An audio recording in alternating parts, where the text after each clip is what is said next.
Good morning, everybody. My name is Herbert Machado. I'm the new CEO here at Verde Agritech. Today, we're going to be talking about a brief introduction about the company, the market situation in Brazil. We're going to be looking at the financials for the second quarter, when I'm going to turn this presentation over to our CFO, Mr. Palucci, and we're going to hold the Q&A section at the end. So let's get started.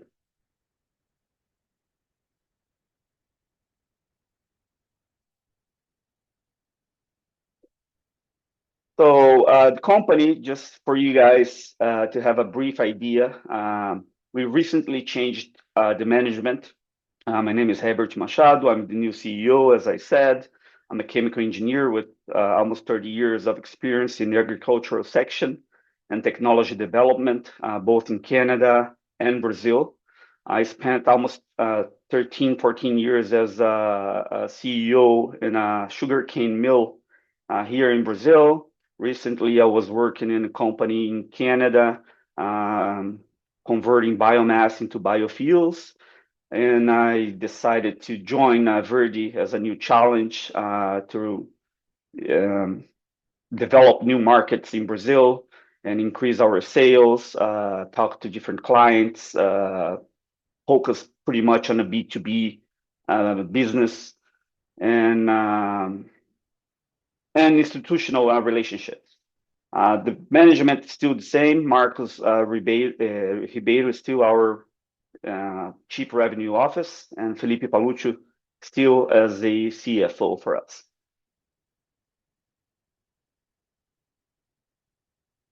So talking about investment highlights, what actually brought me into Verde? Well, Verde has already made a $500 million investment into research and development and infrastructure and plant capacity.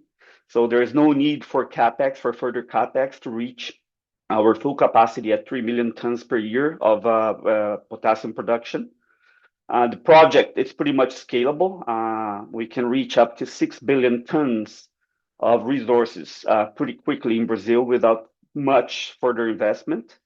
We're located in the heart of Brazil agricultural sector. We're in the heart of Minas Gerais, pretty close to the major consumers or consumers of our products in Mato Grosso do Sul, São Paulo, Tocantins, and Goiás.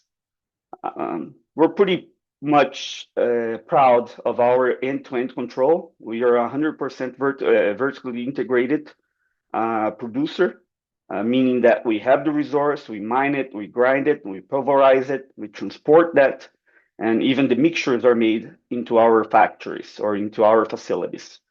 We're pretty much focused on the specialty fertilizer for sustainable agricultural applications. Our product promotes the microbiotic of the soil, do not salinize it, and we're focused on the regenerative agricultural sector. We also have a large carbon avoidance footprint. Our product, compared to potassium chloride, has a 89% carbon reduction. Talking about our full value chain, that it's already in place, as I previously mentioned, we operate pretty much from the extraction of our resources into manufacturing into our final products. We currently have two plants. Plant number one, where we do a mixture or a blend, not a blend, but a mixture of our specialty products. And we have our large facility that is focused on bulk materials, large amounts. We also have our in-house R&D facility, where we test our products, where we develop new products, and we also have our field validation, where we test our own products in small areas to prove its efficiency.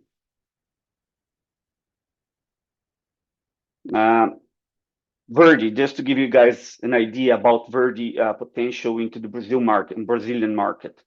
Currently, Brazil imports pretty pretty much 15 million tons of potassium chloride per year. Given our resources sitting at close to 6 billion tons per year, we have enough to supply Brazil 100% of its demand of potassium chloride or potassium in that case for over 70 years.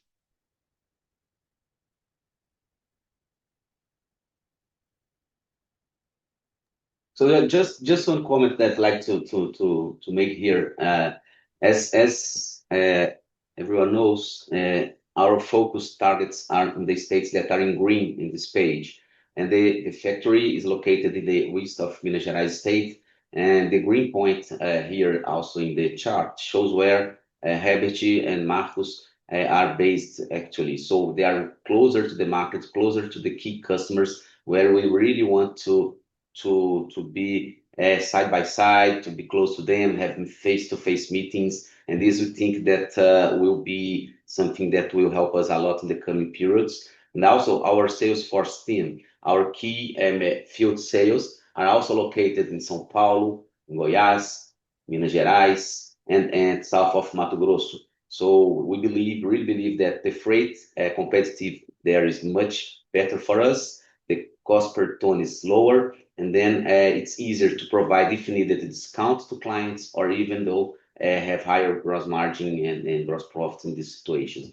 So just to highlight how big the focus market is, it's around 6-7 million tons per year. It's where we want to focus, where we want to sell. And if you make a calculation just on 3 million tons per year, that's our full capacity. It's not even like close to 5% or around this on market share. So the opportunity for the coming periods, it's big, as we will see in the coming charts a bit on the crisis in the sector, etc. But we do believe that it's going to be ending soon, and then we're going to come back to a growth situation, etc.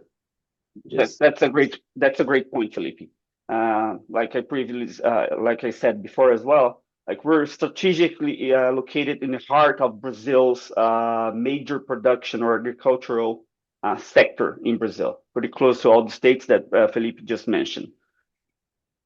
Talking about the potential, our potential economics, like I said, the company has made already the investment to reach 3 million tons capacity production per year, and that would actually yield us a close to $200 million Canadian dollars in revenue.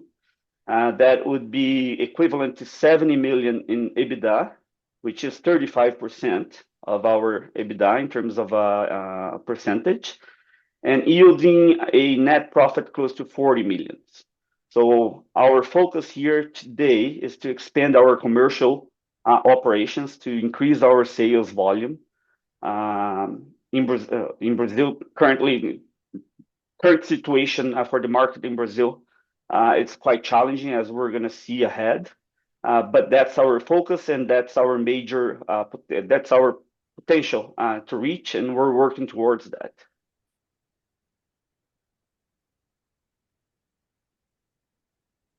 Talking about the Brazilian economic scenario, like we're in a year of elections in Brazil. That actually causes a lot of uncertainties, and people are, actually reevaluating investments in Brazil.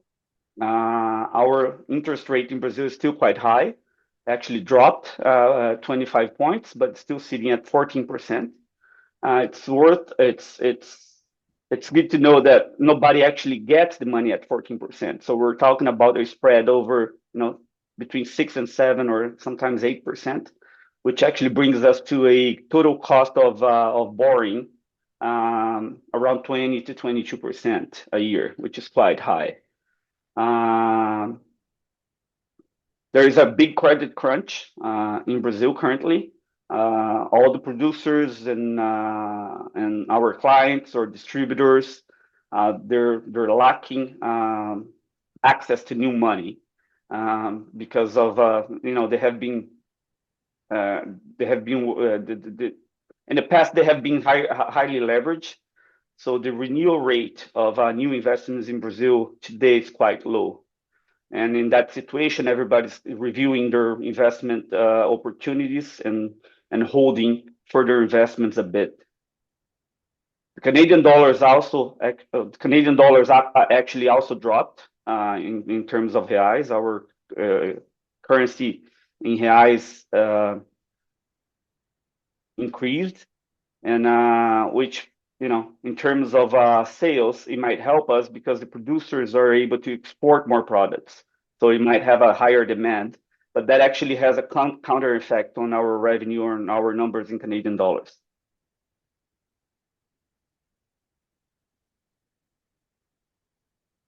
I already mentioned that the credit quality, the credit crunch in Brazil is quite high currently, and that creates a big burden or overburden in our credit analysis internally, and we have been reluctant to sell too much. We're being very thorough in credit evaluation internally, which also reduces the volume of sales over time.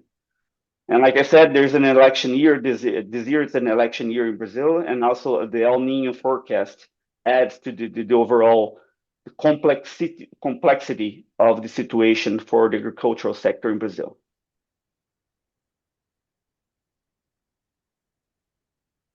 Just to highlight the crisis in the agricultural market, we're not just talking about Verde, but all the major producers like Raízen, AgroGalaxy, Lavoro, they're also filing for company restructuring.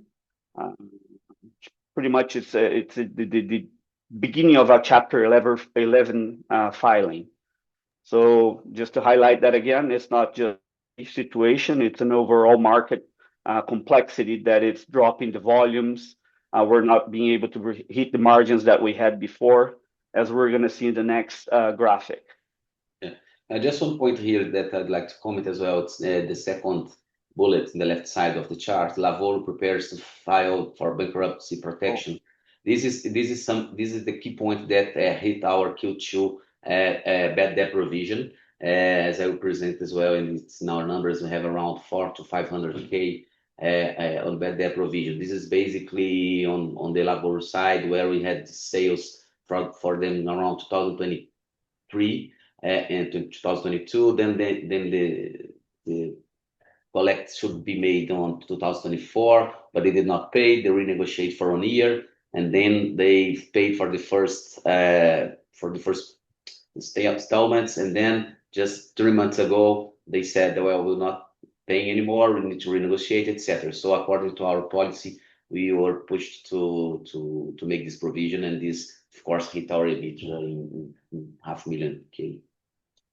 Fantastic. Like I said before, that's the agricultural cycles in Brazil since 1980. You guys can see that the fertilizers, even though the grain prices went up 134%, based on a baseline that began in 1980, the fertilizer cost actually went almost double. It went to 226% up. So that actually shortened the margins for the agriculture or for the producers in Brazil, and therefore everybody's reevaluating, like I said before many times, their investment strategies for this year. I believe that's it for me. I'm going to be turning over to Mr. Paolucci, our CFO. He's going to go through the highlights of our financials, and we're going to host a Q&A section at the end. Thank you very much. Okay, thank you, Herbert. So first, in the key highlights that we have for the quarter, our revenue in Q2 was 3.4 million compared to 4.8 in Q2 2025. And sales volume were 46,000 tons compared to 80,000 last year. So excluding freight cost or delivery investment, etc., the average revenue per ton increased to 40 compared to 38. The profitability remains resilient, and the average gross profit per ton. Here we exclude freight impact again, as we see also in another chart that this has a significant impact in our numbers, but we still have a better results from $22 to $23 per ton So it means that our efforts that we are doing in terms of cost reductions and SG&A reductions, they are bringing it to us some results. I will talk a bit more about these reductions as well in the next charters. So SG&A decreased by 10% in Q2 compared to last year. EBITDA before no cash events was 1.2 million negative compared to 0.2 last year. And net loss, we were 1.2 million worse than we had in the previous year. So in terms of cash, as June of 2026, the company held 4.1 million in cash and 5.7 million in short-term receivables compared to 2.4 million last year and 8.2 short receivables in June 2025. Here's the key chart on the financials. We can see the first lines here with the numbers per ton. So we have the total sales Q2 and then year to date comparing against prior year. You can see that the revenue had a significant improvement, but here we have the freight impact, as I've mentioned. We're going to see this also later on the next chart, excluding this impact to us. We can see here as well the allowance for expected credit loss, which is the bad debt provision, as I spoke before, 518,000 Canadian dollars, basically mainly due to the Lavoro situation. And at the end of the day, the EBITDA, we had a worse number, in around 1 million Canadian dollars compared to last year. In the operational summary, we can see two tables. The first one including the freight revenue, and then the second one we exclude this impact from our results. The key takeaway from this chart, in my opinion, is that you can see that the gross margin at the end of the day remains resilient. It remains in 57% compared to 58% last year. So this means that in Q2 we were able to, even though with lower volume, to dilute fixed costs because we've made some new projects, and also we are working really hard to reduce expenses of contracts, with fixed costs, SG&A teams. We've made some reductions. Actually, we made some more reductions on headcounts in this week in the factory, and we are now prepared. Even if we have higher volumes to come, we are prepared to deliver because we do have in the plant 2 a very good capacity of 8 mills, and then we are not using them now at this point, but we can increase volume without increasing costs. So my expectation in the coming periods is when we start to see the volume growing again, increasing again, we will see for sure our production cost per ton going down. So since, as Herbert showed in the charts before, we are fully verticalized company. We have since the mining up to the delivery to the client. So most of the costs are controlled, and then of course, we can mitigate impact EBITDA and improve numbers once we grow in volume. SG&A and fixed costs will be diluted. So it's our expectation for the coming periods. In terms of SG&A, we can see here the key reductions we've made. So first, for example, in sales and marketing expense, over 12% reductions. Of course, that fee paid to sales agents also decreased because the volume went down, and then this is automatically impacted. But the key points like SG&A, for example, general administrative expenses, were revising contracts like SAP, Salesforce, and among other contracts, legal, counsel, etc. We are trying to mitigate as much as we can and working on renegotiation and reduction on costs. That's the key point that my team and we are working on these periods. So now I think we should come back to Q&A, Herbert. This is what I have for numbers. So please, if you did not share and send your question so far, please do so. We do have already a few questions here. So I will address this to Herbert so I can, together with him, answer the questions, the ones that are related to factory or financial I can support, and then the other ones on marketing and clients, etc. Herbert will handle. Okay, thank you, Felipe, for your brief update on the economics, on the financials. Sorry, not the economics, but financials. I'm going through the questions here as we speak, and there is a few questions about production, the volumes that appears to have been substantially lower than last year, and that's true. But it's not just a situation for Verde. Everybody's facing the same. Since I joined Verde as June 1st, I've been traveling throughout Brazil pretty much, talking to different clients, distributors, consultants, professors, attending seminars and conferences. And it's unanimous that the volumes have been, have substantially dropped in terms of sales in Brazil, not only for Verde. Our 42% drop in volume, it's pretty much aligned with the current or overall market today. Some people are doing even worse, but that's one of the points here. There is a question here about that renegotiations. Felipe, you would like to expand on that? Yeah, sure. So the question is like, could you give us an update on debt renegotiation, where discussions currently stand, what kind of timeline expect, and what outcome Verde is seeking? Are you primarily looking for extended maturities and lower interest costs, or is principal reduction also part of the discussions? Well, what I can see is we are talking with our creditors, our banks. We have 7 to 8 creditors at this point, and they are aware of the current situation, and we are willing to renegotiate in the middle term. It's not something that will happen fast. It takes months, sometimes even years, or 1 year or more to finalize the plan, etc. We do not know yet what we will achieve. We will be able to achieve the renegotiation, but for sure we will have to fit the repayment accordingly to our middle term plan. So it does not make sense to set up a plan that we are not able to achieve or to fulfill in the next 12 months. So the key points, like what I'm trying together with Herbert, he has a great experience on this in his past in other companies as well. We are working on to try to do something that will be definitely for a long term and will support us. So this could be just an interest rate reduction, just rephasing the debts, or even though a discount in the key point. I think I'll keep moving because the next one is related to the factory as well, Herbert. So the production. Yeah, Yeah. Oh, you want to do that? Okay, I was going to read that, but go ahead. The inventory, Yeah, Magnus made some good questions here. Production Q2 appears to have been materially higher than the tons sold, results in an inventory build.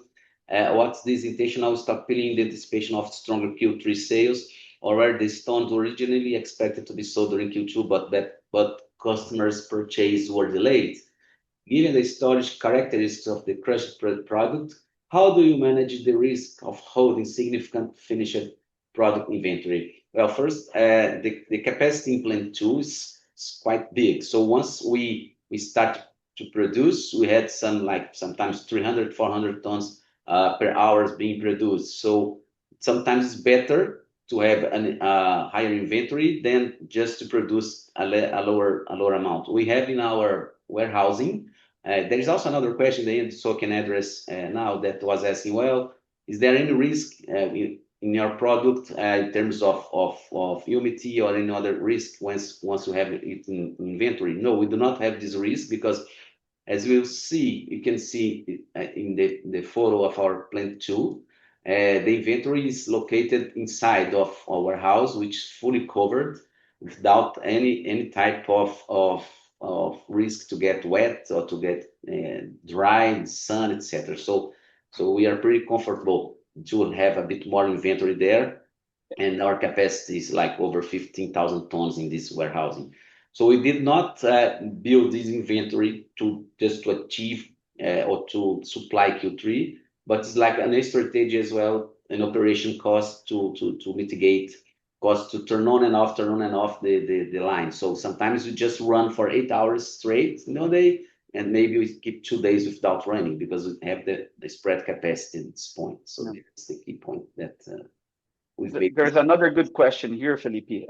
Given the current sales volume and inventory built during Q2, Have you considered temporarily reducing or halting the mining and production activities and selling from existing inventories to preserve cash? If so, what the level of inventory do you currently have available, and how long could you support expected sales? As Felipe mentioned previously, we're doing a really big reduction in headcounts currently, as we speak, I would say, especially to address that. We're given the lower volume expected for Q3 and Q4, we're reducing the production, our team count, and what we have in hand in terms of inventory, even though it's low, like we don't keep like high inventory, we pretty much produce as just in time per se. We're going to be able to reduce. We're going to be able to address the volume or the demands for the next years, but at a much lower cost because of the reduction in headcount.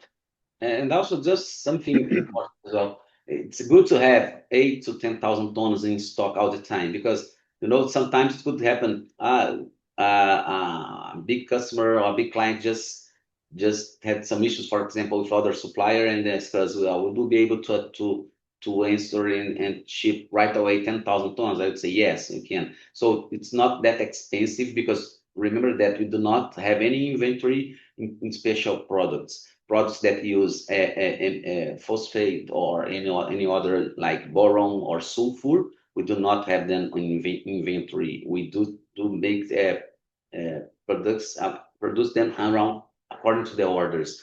So the key inventory that we have is the CAP product, which is let's say the cheapest one in terms of cost and working capital. So at the end of the day, the impact is not that relevant to have 8 to 10,000 tons on CAP inventory in our own hands. And again, like Felipe already mentioned, we have no problems in terms of shelf life for the product. We have no problem in storing the product for a certain amount of time. And there's one final question here that I think it's interesting for us to address, Felipe. It's hello, person is asking about, do you have big buyers coming in soon, or should we expect big clients to take a few more trimesters before actual deals are closed? The expectation is that all the major clients that had bought from us in the past have not made the decision yet of buying. So we're addressing that. We're talking, weekly with them to see if they have changed their minds. Our sales team are still working, hitting the road, talking to different people, looking if the new decision has been made. So to address your question, yes, like we do expect those big clients to come back this year, but they're not as we have been told, they're not ready to make that decision as yet. So, and we can see that throughout the market. Everybody is delayed in terms of volumes expectations for this year. It's not any different for us at Verde.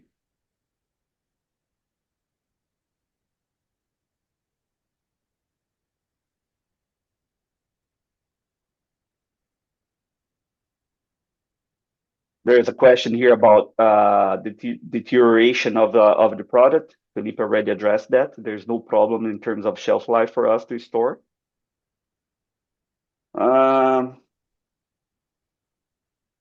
Some questions about manganese that we cannot disclose at the time. At the right timing, you're going to see a press release when that's due.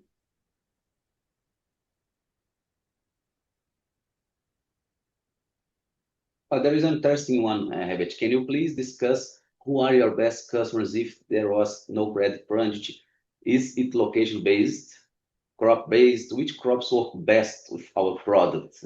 Why do people sometimes prefer KCL than our fertilizers? That's a good one. Fantastic. We're currently focusing on perennial and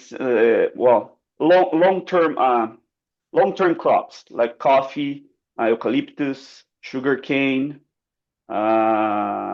citrus, crops that actually last more than a short cycle of 120 and 160 days.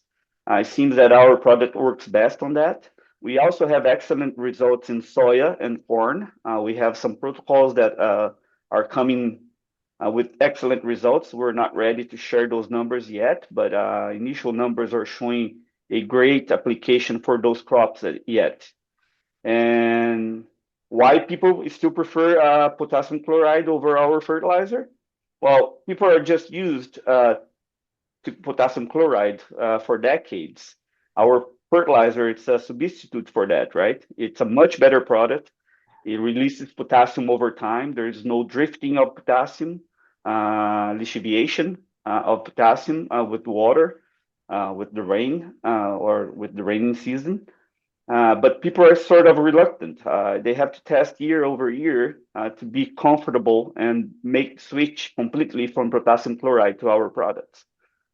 That's how I see our products today in the market. It's just a matter of time and people to get results year after year just to become more comfortable. Yeah, and something else as well. I think the last 12 months, since mid 2025 or beginning 2025, we've made some agreements with some people from universities consultants in the market. So they are trying and working with our product, and now the results are coming. So after they have the results, they will be able to recommend to their clients as well. So we do believe that with these strong results on hands that we are seeing already, we'll be able in the short term to make the farmer more comfortable to use our product than keep using KCl, because once they have the recommendation from their consultants, then it will be able to be easier for them to shift at least part of their K2O usage from KCl to our product. So we are like you said before, the company, not just Verde. I just saw now this morning that Banco do Brasil, which is the largest bank in Brazil that works with agribusiness, they had made public the results yesterday, and then they had over 6.2% of clients not paying them of late receivables. So this is something that's huge. They are not providing a lot of cash as they did before, and the loans are getting more expensive and harder for the farmers. So at the end of the day, we see a lot of orders coming, and then we have the management on credit area that I support her as well. So we cannot sell to everyone. So we are not selling to a lot of clients, potential clients that they were good in the past, but now they have loans. We are able in Brazil to see the maturity of the loans when they have to repay it. So we see that some clients are coming to buy for like $1 million to be paid in less than 12 months. And if they are not able to renew this payment, I cannot sell to them, because if they do not have credit with the banks, they won't be able to renew it, and then they might not pay us in the next cycle. So this is something that we really expect to change in the coming periods, maybe next year already, and then we're going to see again banks refinancing and renewing their loans, and then it'll be easier for us not to block orders and increase sales volume. So, sorry, Felipe. No, that's the key point. Just in terms of credit, because we are losing a lot of opportunities, but I prefer not to sell, not me, but the company decided, and not to sell, then selling do not receive. That's a key point. Yeah, that's going to put us in an even worse situation in terms of cash position. One last question here. As for the big buyers, I was thinking about new big clients like the sugarcane. Any news about them? Well, I can speak that because about that because I was a part of a big manufacturing facility or a big producer of ethanol and sugar in Brazil many years ago. And now that I'm back and trying to be in touch with everybody with my networking and everybody that I know in the industry, the complaint has been the same. The sugar prices are way low, sitting at 16 cents per pound. The ethanol prices are not even are not any better than that, because there is a lot of influx from corn ethanol in Brazil that is actually dropping the prices for the sugarcane producers. And the cost just to give you guys an idea, when I left the sector in 2019, the cost for a hectare to be planted in cane was around 7,000 reais per hectare. Now people are facing anywhere between $15,000 and $20,000. And the prices are still the same when I left 7 years ago. So I hope that answers the question. And we're gonna put a stop here on the presentation. Hoping to see you guys in the next quarter with much better numbers and results. Thank you, everybody. Thank you.